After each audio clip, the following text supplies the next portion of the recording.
Ray, let's get started. What has happened to Scott Ritter? FBI has raided his house, and give me your opinion what's going on in this case. Well, I ought to make an example of Scott. Um, I was asked yesterday by Judge Napolitano whether I thought Scott had courage. Now, I've known Scott for a long time, over 2 decades. We've worked together on various issues, and of course, he's a member of Veteran Intelligence Professionals for Sanity. So I was happy to tell the judge, yeah, he's got courage. He's got courage in spades. Now, I didn't have time really to spell out what I meant by that, but I come out of a classical education where we focused on some of the Greek philosophers like Aristotle and more recently Thomas Aquinas. And both of them were really, really insistent on saying, look, courage is the basis of all virtue. Okay? All virtue is rooted in courage. In layman's terms, if you don't have courage, all other virtue is spurious. If you don't have courage, what you say is not worth it. It's not worth it if you don't have guts to back it up. Now, that's the personification of Scott Ritter, in my view. He also embodies what Thomas Aquinas called the virtue of anger. Now, people will say, "Whoa, wait a second! Now, anger is bad, right? Right? Well, no. Thomas Aquinas wrote an awful lot about virtue. He wasn't really good on some other things like women when he made stuff up, but he derived a lot of wisdom from the Greek philosophers like Aristotle. And when he talked about anger, it was really, really meaningful to me because when both Scott and I watched our professions as intelligence officers, as Scott, as a UN inspector, be prostituted on the altar of justifying an unnecessary war against Iraq. I mean, hello, I won't speak for Scott, but I was angry. It took me, I was really angry. Okay, so now I couldn't get over being angry. Usually where I grew up, you could be angry maybe for a week or so. If you were Irish, 2 weeks, they give you 2 weeks. But I kept being, and then I remembered, and this is relevant here, what Aquinas said about anger. He wrote about virtue, as I said before. Virtue is in the middle. So with respect to courage, too much of it, no good. Too little of it, no good. So there was a Latin word for too much anger. That was iracundia, always being ticked off, right? Okay. And then there was another word in Latin for timidity. Okay. But there was no word in Latin for the virtue of anger. And this upset Aquinas very much. Okay. How is he going to write about the virtue of anger if there is no word for it? So he goes back to John Chrysostom, the 4th century church, and he says, well, here Chrysostom says, he or she who is not angry when there is just cause for anger is unjust and sins, okay? Why? Because anger respicit bonum justitiae, okay? Anger looks to the good of justice, and if you can live with injustice without anger, you are unjust and sinful. So Thomas took that and said, okay, well, Chrysostom's pretty good. I'll use that. And then he said, Thomas liked to add his own little corollary to this. And he said, the opposite of this is what I would call unreasoned patience. Now, that doesn't sound, that's the best translation we could do. Unreasoned patience, said Thomas, sows the seeds of vice, nourishes negligence, and encourages not only bad people, but good people to do evil. So you put these two virtues together, the virtue of anger, just enough of what you need, not too much, in medio res, right? And you put that together with the basis of all virtue, namely courage. You got Scott Ritter. Now, you all know that Scott's house and his cars were raided by the FBI. And it's very simply because Scott has been speaking out, speaking his truth without fear or favor. And it's been very embarrassing to the United States.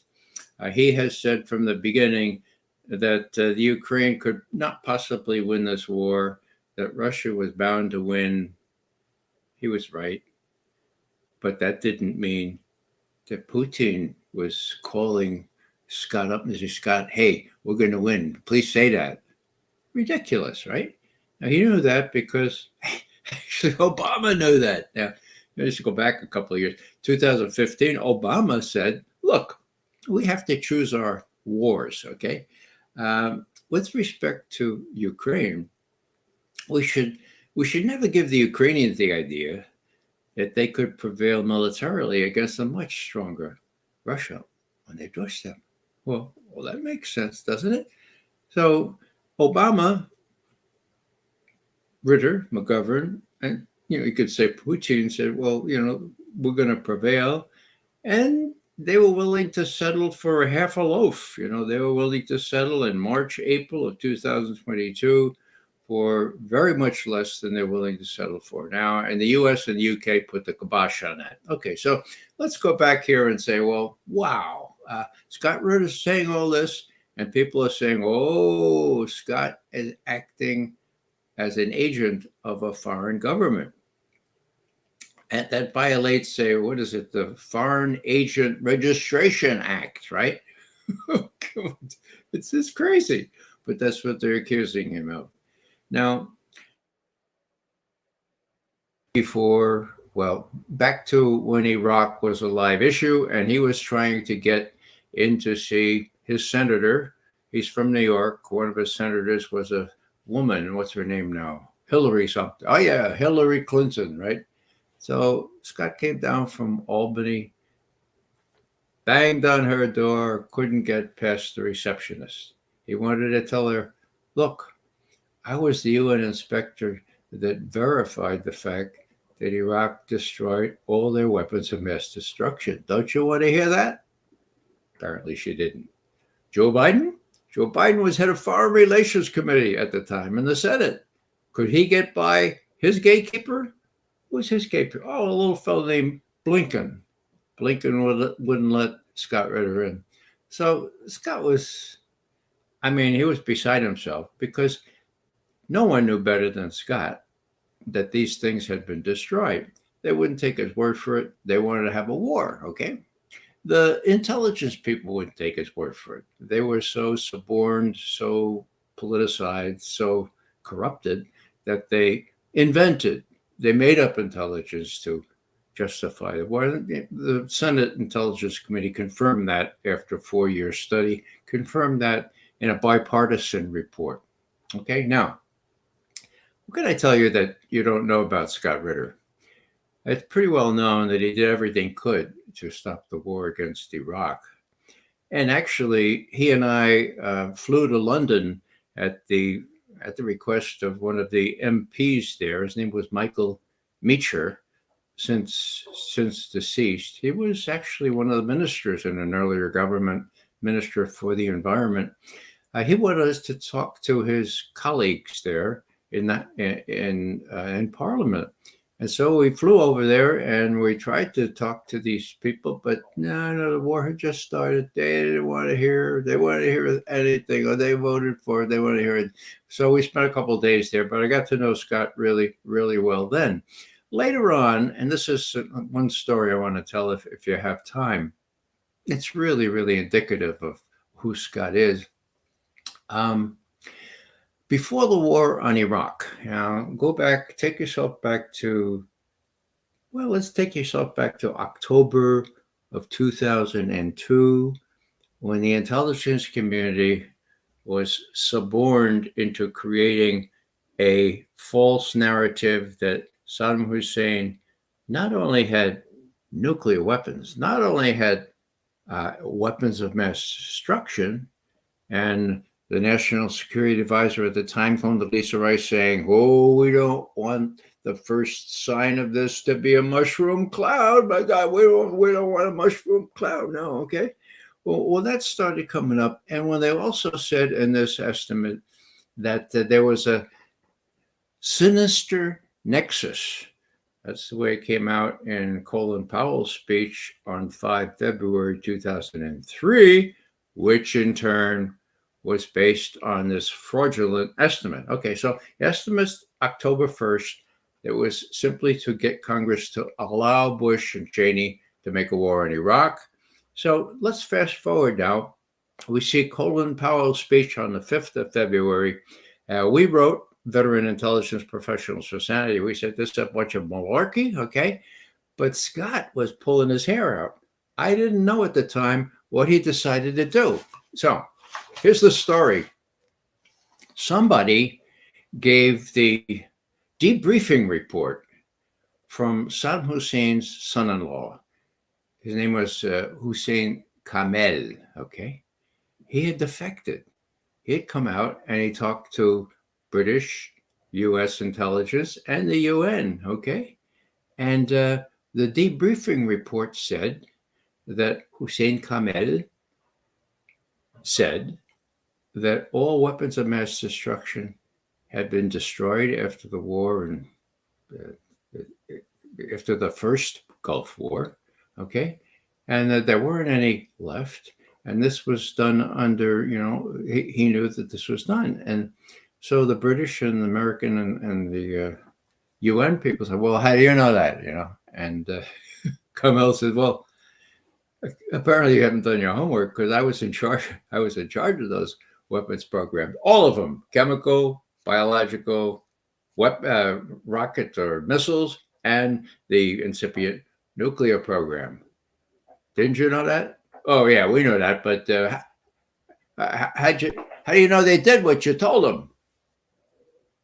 And Hussein Kamel said, well, I don't know how it works in your country, but when I'm in charge and you're trying to get me to say that, no, there are still some there? Well, there aren't some there. You got it? Okay. I inspected some of the sites. Sure, they were destroyed. Look, I ordered them destroyed. They were destroyed. Okay. So that's the debriefing report, right? Now, Scott Ritter has access to that debriefing report.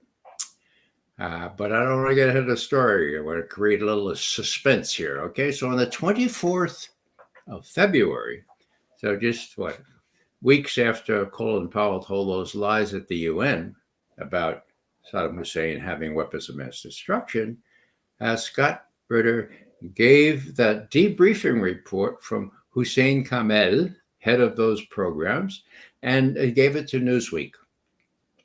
And Newsweek wrote a little story about, we have this debriefing report. We've checked, it's valid, and it shows that all those weapons of mass destruction have been destroyed. Oh my God!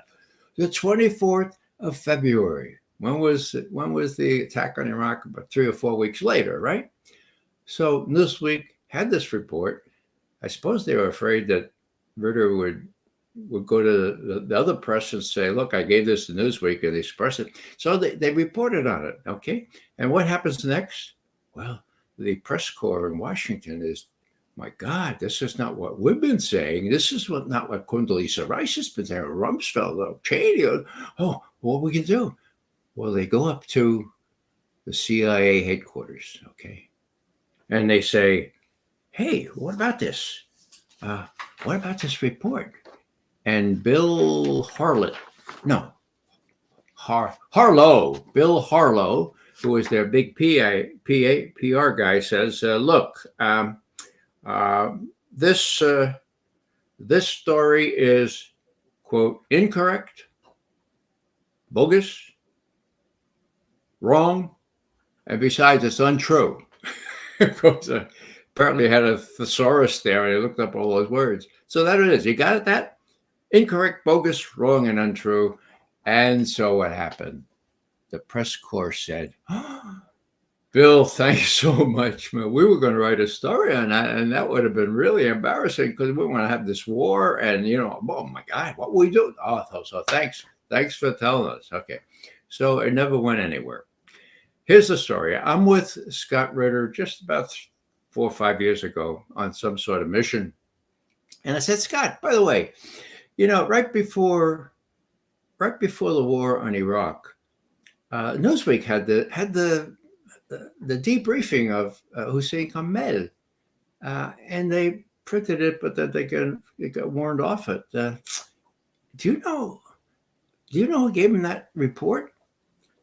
And Scott looked at me like I was pulling his chain. He says, "You serious?" I said, "Of course. I often wondered who the gutsy guy was that did that." He says, "That was I." I said, "Oh, that was you?" He said, "Yeah, that was I. It was unclassified because it was a UN report. And that was my last ditch effort to stop this war." It got into that first story in Newsweek. They printed it in their print version a couple of days later, but it never got anywhere. He says, "Ray, that's only the half of it." I said, "What do you mean?" He says, "Nobody knows this, Ray, but I went to CNN first, right after Colin Powell spoke, okay? I talked to CNN. I showed him the transcript of the debriefing of Hussein Kamel. And I persuaded them, look, this is the truth, right? This is verified. They could verify it in other ways. So maybe it's the patriotic thing to stop a war or help stop a war, or at least give Americans pause. So we had this production done. It was all set to go when CNN got a telephone call from the CIA saying that is not going to run. Forget about it. It's not going to run. I said, "When was that, Scott?"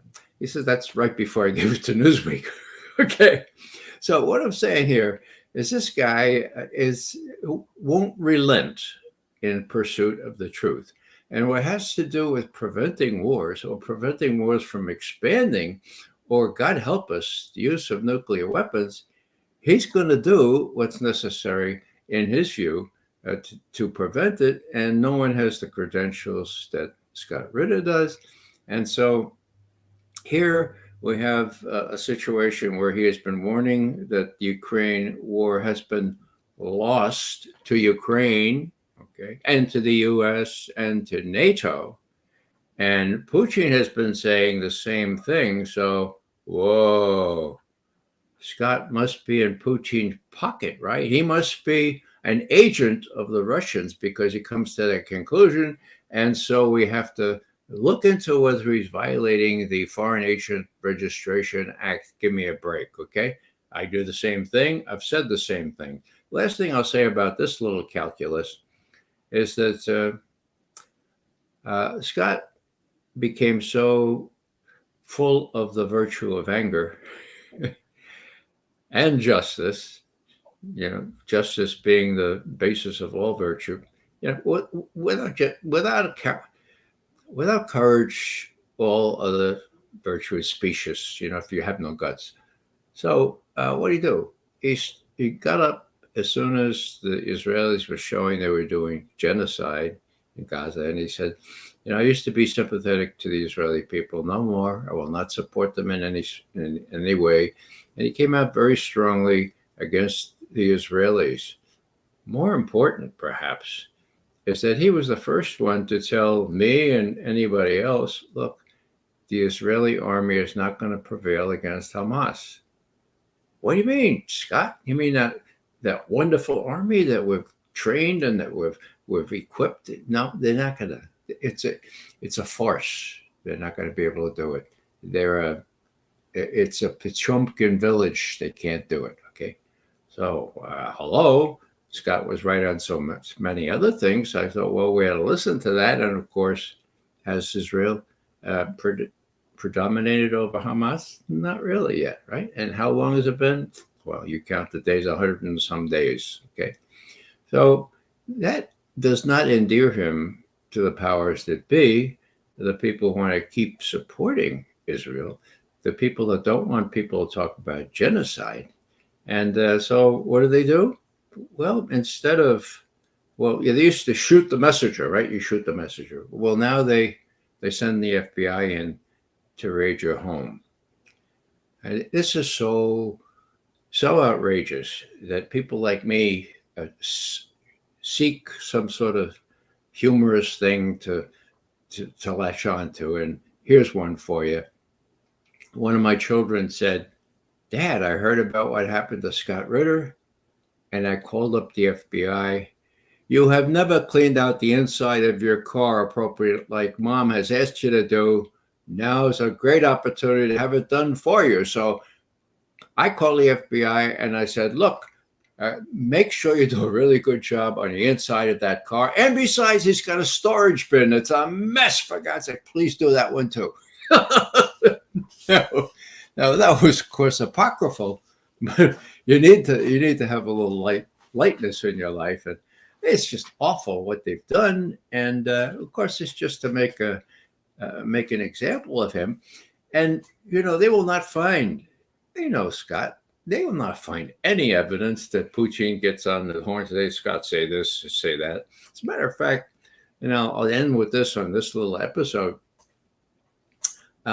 When RT was broadcasting in the United States, and you could watch it on TV, I was a frequent guest, maybe once a month or something like that. And I noticed that when RT asked me to speak or to come on and to be interviewed, there was something very unusual about RT.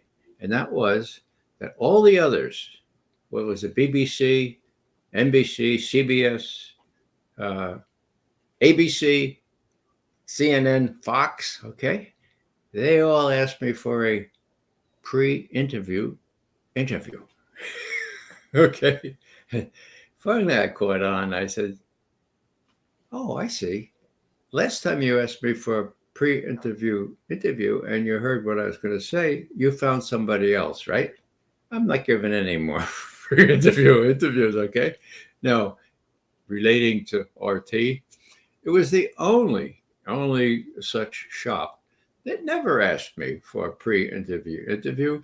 Not only did they not tell me what to say, they didn't know what I was going to say. Now, they could read my writings, of course, and they wanted to fill in the picture from the troglodytes that want war. But, it was so ridiculous that RT was banned from our TVs here, and the others that do the pre-interview interviews for people like Jack Keane, 4-star General of the United States Army, who was 5 years ahead of me in ROTC at Fordham, and even then was not the sharpest blade, the sharpest knife in the drawer, okay? But they gave him lots of time drumming up support for further violence in the Middle East and in Ukraine. So, long way of saying that this media thing is just so clownish. I'll say one more thing. I just wrote an article that appeared in Consortium News. It has to do with the resurrection of Russiagate. Now, most people in the United States believe that the Russians hacked into the Democratic National Committee, took those emails, which were very prejudicial to Hillary, and gave them to WikiLeaks. WikiLeaks published them 3 days before the Democratic National Convention in July of 2016, okay? Why were they so prejudicial to Hillary Clinton? Because they showed that the DNC and she had stacked the election against Bernie Sanders. So even though he had immense popular support, he couldn't possibly get the nomination. So that was bad enough. So what did the Democrats do? Well, they said, "Look, we have to blame this on somebody." They blamed it on the Russian hacking. Okay, now the firm that they hired to look into the Russian hacking found, and this was not revealed till later, there was no one that hacked into those emails, not the Russians, not anybody. Okay. Now, the reason I mention that is because now we have appearing in a periodical called Rolling Stone, which used to be a pretty decent periodical, a fellow who claims to have done the first draft of the major assessment. It was called the Intelligence Community Assessment, saying that the Russians hacked into the DNC and they tried to help Hillary lose, and indeed Donald Trump's victory is likely a result of that Russian hacking. They had the gall to tell President-elect Donald Trump on the 6th of January 2017, oh yeah, we just published this memo which kind of shows that the Russians put you in office here. And we also have other scurrilous things that talk about you participating with prostitutes in Moscow. Now we haven't confirmed that, but you should know. You should know that it's out there. And actually, we published our memo today, and it's likely that the media will be publishing these stories about rumors only. We don't get, but that you were, prostitutes and that. So now they told that is the head of the FBI, the head of the NSA, and the head of the CIA told that to Trump on the 6th of January, so weeks before he was inaugurated. And unwise to the ways of Washington, Trump didn't react appropriately. If it were I would have said, okay, Mr. Comey, Mr. Brennan, and the NSA guy, I forget, Admiral somebody, you're all dismissed now. Go out, clean out your desk. I'll give you a week to just clear out. We'll give you a little bit of severance pay, but you're fired, okay? You fired, and you fired. I know the name of this game. You're not going to play that with me. Okay? Instead, Trump starts to try to curry favor with James Comey, who is one of the main factors besides John Brennan behind this whole thing. So how did I get into it? Oh, yeah. Well, now the principal drafter is bragging about having drafted this this intelligence community assessment, which we know now was just a couple of people handpicked to write this garbage, since disproven, but very much in the minds of the American people as Russian hacking in our process, our democratic process. And the reason most people believe that still is that when the head of this outfit, CrowdStrike, that James Comey of the FBI deferred to do this forensic work, when he testified on the 5th of December, 2017, okay, that there was no technical evidence of any hack by the Russians or by anybody else. The head of the intelligence committee, Adam Schiff, kept that down under lock and key for 2.5 years until Trump finally woke up and said, well, I can get that released. It was released on May 7, 2020. Do the math. How many years has it been since the major report on congressional testimony proving that there was no hack by the Russians or anybody else? That's not out there still. New York Times, Washington Post, they forgot to include this. And so why do I go into all this? Well, somebody asked me, years ago, McGovern, why are you so seized with this Russiagate thing? You always say it's phony and it's contrived. Why do you? And I said, well, here's one answer, a one sentence answer. Russia has nuclear weapons. Get it? I sort of got it. But now we're in a position in Ukraine, and God help us, in Israel, where the use of nuclear weapons is more possible than at any time in my lifetime. And I was only, 6 when Hiroshima, when they dropped that bomb. So what we're in danger of now is something really, really bad. And I'm not saying that the Russians be inclined to use nuclear weapons in Ukraine. They don't have to. They're winning. Okay. So what's my point? My point is that Blinken, Sullivan, Biden to the degree he's compass mentis, that whole lot of people have a lot to worry about.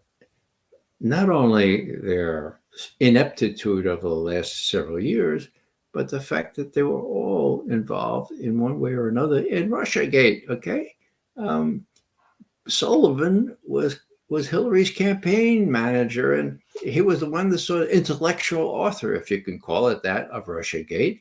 And Blinken, we know, did all kinds of things with the CIA to help Biden win, and that included enlisting 50, mind you, intelligence managers to say that Hunter Biden's laptop, which showed bribery, which showed all kinds of stuff, was a Russian intelligence disinformation operation, and that's what came out 10 days before the election or so.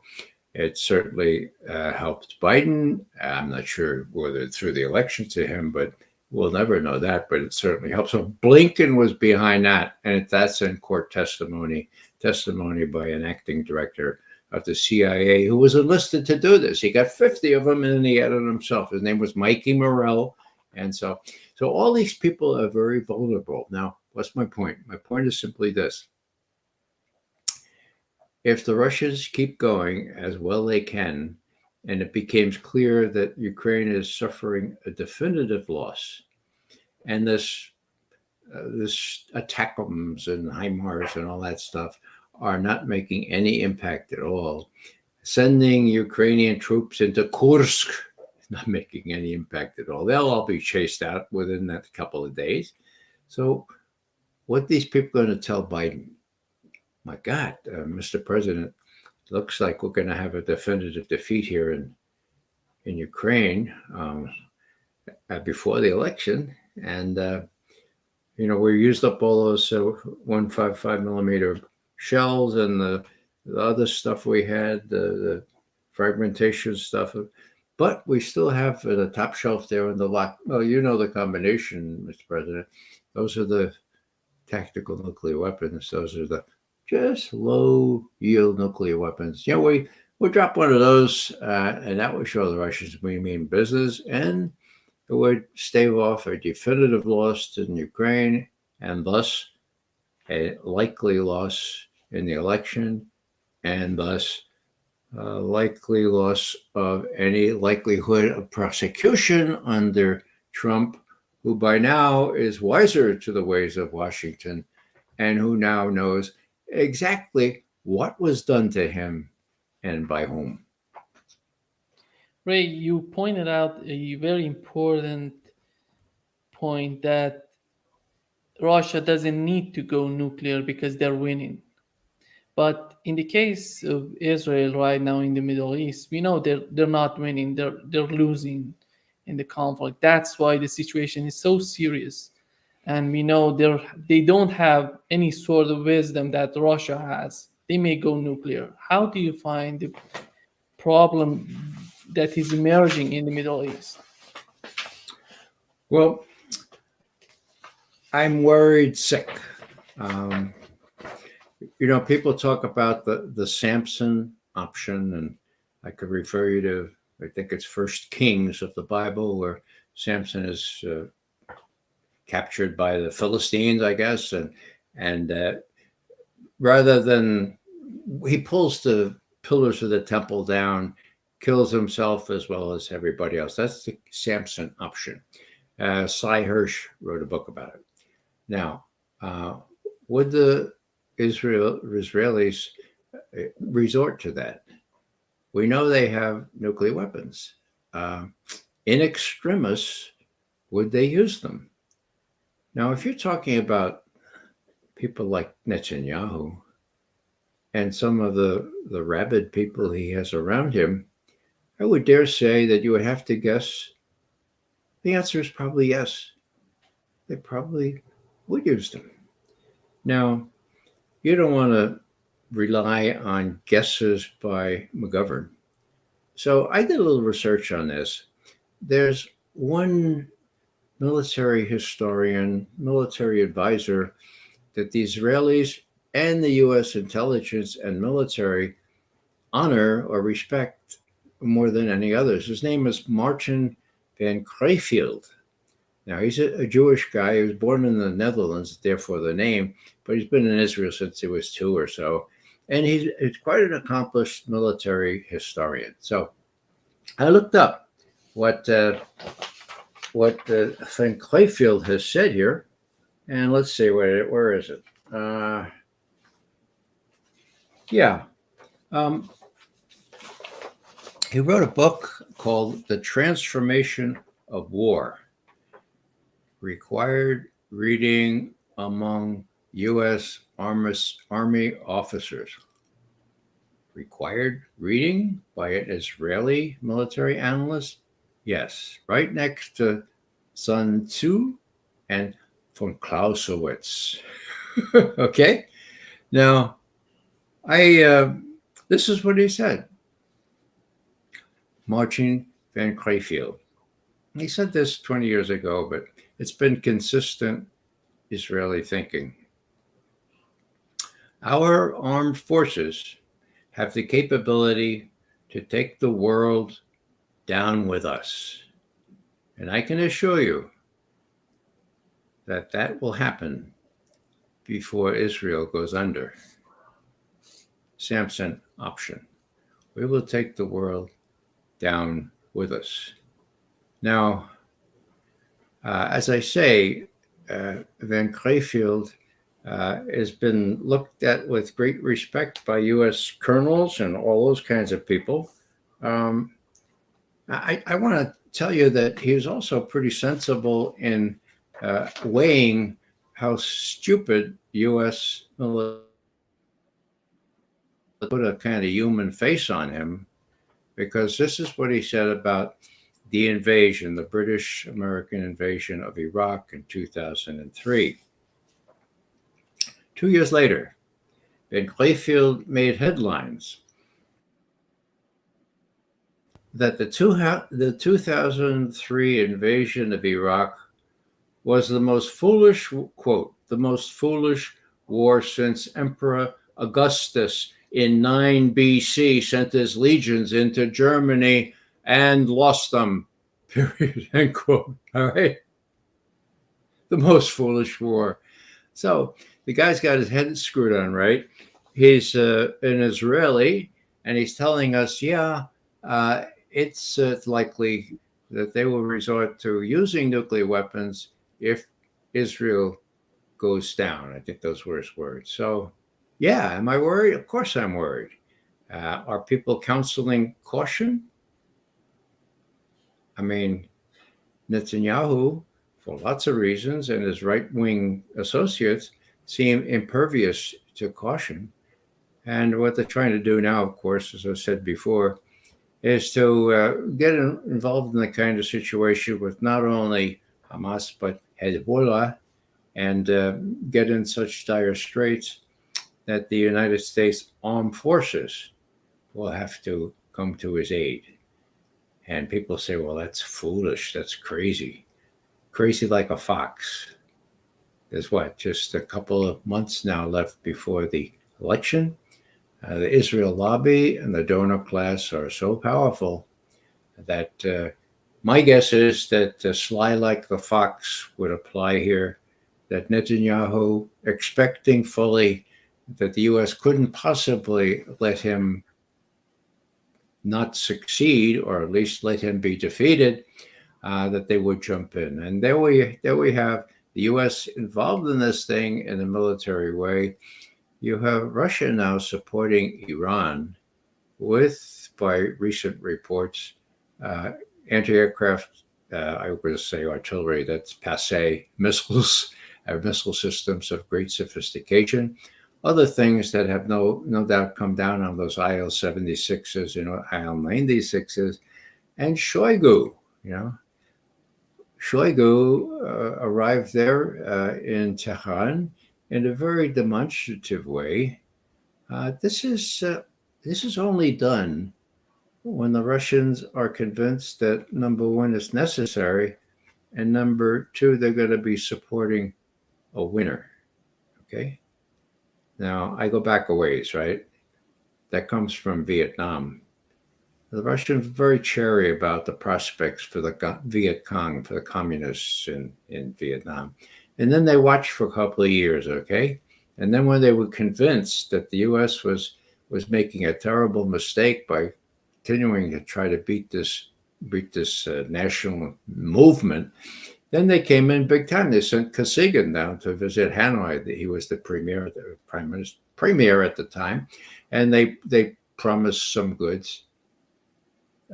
Surface to air missiles in those days, SA SAM 1s and SAM 2s and SAM 3.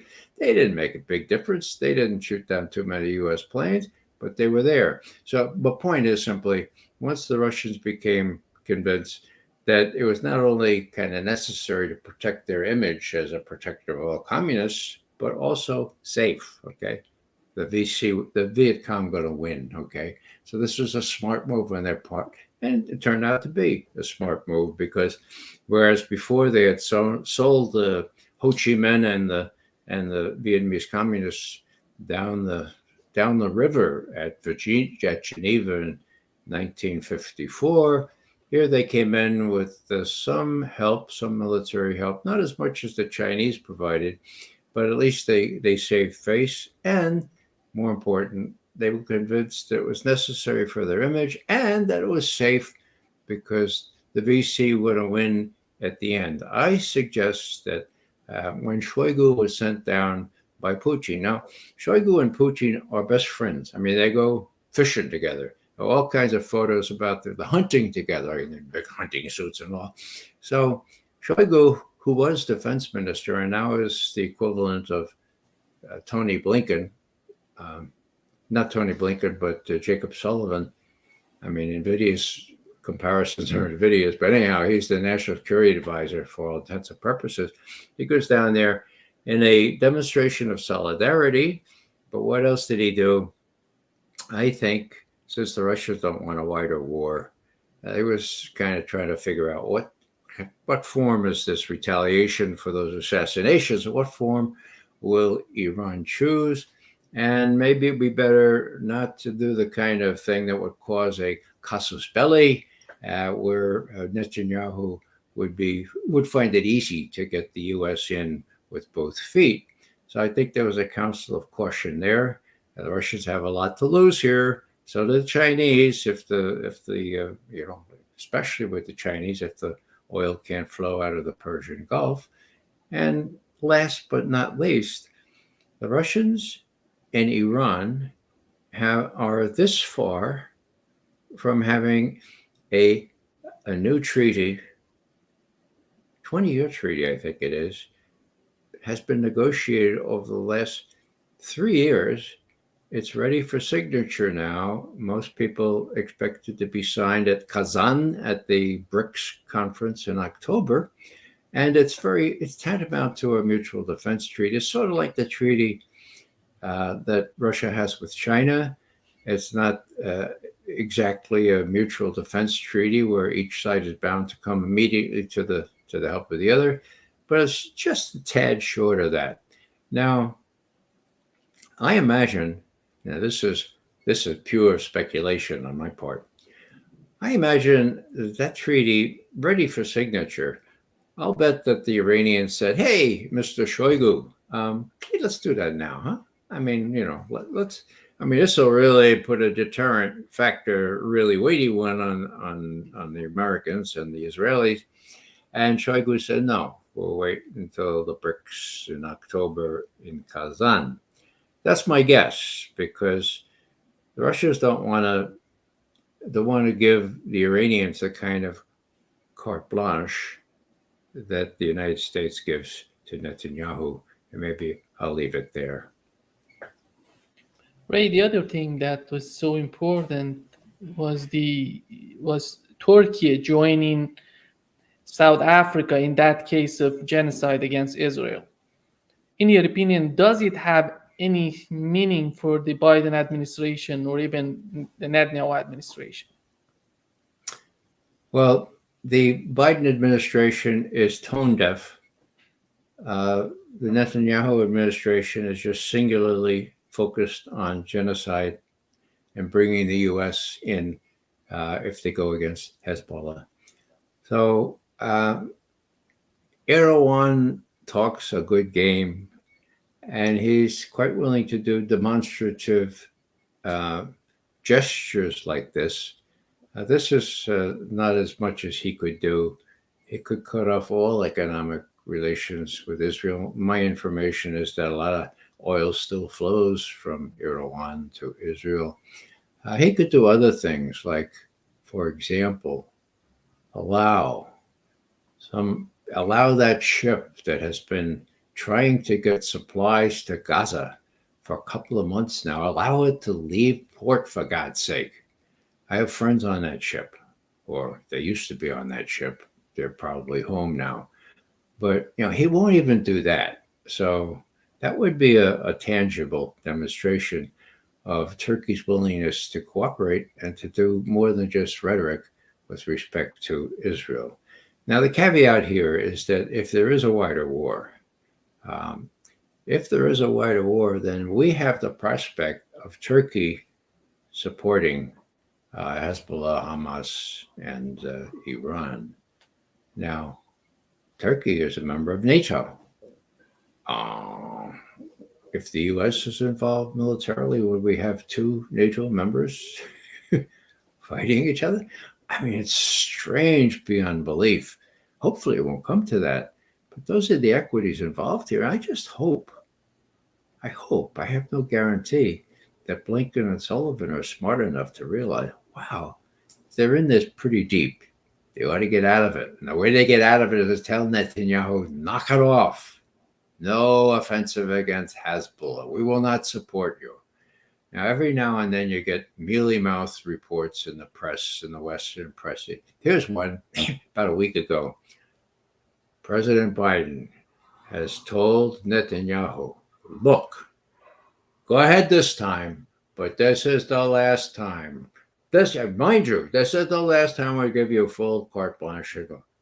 Give me a break, okay? So, that's a subject of ridicule to the world that knows which end is up. The situation still exists where Israel has a stranglehold on Congress, on the White House, and unless that changes, unless people rise up now in reaction to what happened to Scott Ritter, who told it right, in reaction to all these other indignities that are happening here and there around the world, unless people rise up here and meet the occasion, it's not going to get any better anytime soon. The other thing that was so important and unbelievable was this report on prisoners in Israel, that the Israeli soldiers were raping these prisoners. And in the media, in Channel 12 in Israel, they conducted a poll that showed majority of people are in favor of these type of activities. Can you understand what's going on in Israel? Majority in favor of genocide, right now in favor of rape. What's happening there? It's unbelievable. Vengeance is mine, says the Lord. They've forgotten that part of the Hebrew scriptures, right?